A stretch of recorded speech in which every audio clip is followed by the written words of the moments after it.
What's up, survivalists? Jason here. Today I'm going to show you how to tie a clove hitch and also some basic uses of what you could use this clove hitch for. So here is what a clove hitch looks like. So you have two loops, two ends coming out opposite sides, and a piece of rope going over the top of them. So quickly do one of these when you're doing it over an object.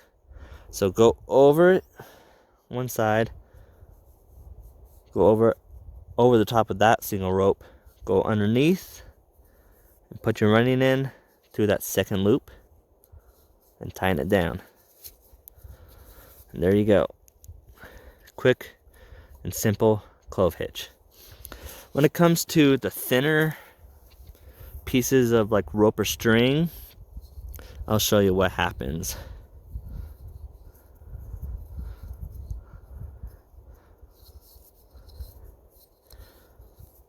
It doesn't tighten it on itself because it's not big enough to bite down on itself. So what I recommend is at the end of your string is to tie a stopper knot. I like to have two of them connected to each other, make it a little bit bigger and prevent any slippage. So this, now, put that underneath there, tighten it down, and there you go. Now another method you could use, you don't really need the object right now, but you could put over your hand twice, pretty much making two loops, and take this back loop, put it right in front of it, take your object, slip it through, and then there you go, got yourself a clove hitch. So let's go ahead and show you some uses for this. So the first thing I'm going to show you today for using the clove hitch is making a tripod. So set your logs out flat against the ground right there and make the loop against all of them. Make sure you have enough on the running end to go over it and make it a little bit loose, because we're actually gonna try to knot this up or put this around this side.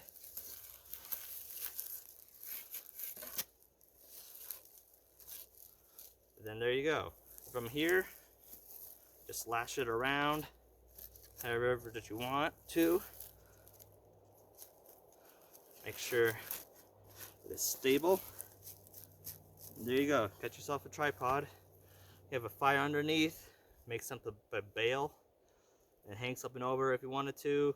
Make a cook stand, anything like that. But it's a simple way to get all the sticks or logs all together to make a simple tripod. Another method is to hold up some cookware over the fire. So if you happen to have something with a bail, I happen to not have anything that has to do with a bail in my cook sets, but all you really need is a small little stick. Do a clove hitch with a smaller diameter, like a object with the smaller string. That helps out a lot better and it grips it a lot more. So it's kind of a size comparison with a small string equals small diameter. So all you really need to do, put it through the bail and just hang this up, and then it will be hanging over the fire and that won't be able to come out if this happened to be an actual bail. But you can see the point right there. So there's another use to use the clove hitch right there. So this next use is to hang up your bear bag.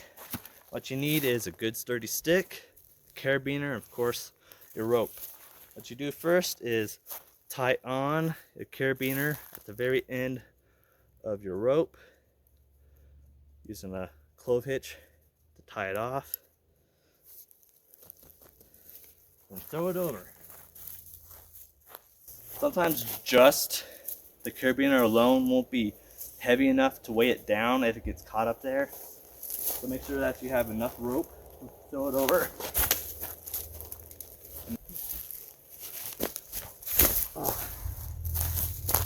So I definitely recommend having some type of weight to try to get that. So next, what I'm gonna do, grab the carabiner and rope at the same time and see how far you can reach, as high as much as you can. Take your stick or whatever that you have for a blocker. This is where the open hand method works out the best.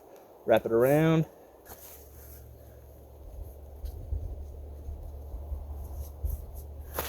This is when you attach it to the edge right here. I'm going to take apart this fisherman's knot.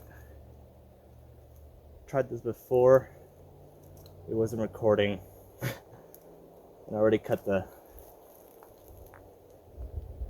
rope before I got any of this done. So you have a nice piece of rope right there, and you want to tie off your bear bag to this end of this rope. And you can use the clove hitch if you want.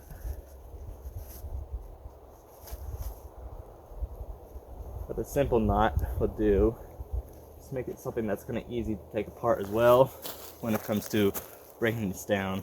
So the main clove hitches that you need are on a stick and a carabiner. It doesn't really matter what you do with this one, especially if it's coming off of a cinch straw string. So there you go, a nice bear bag.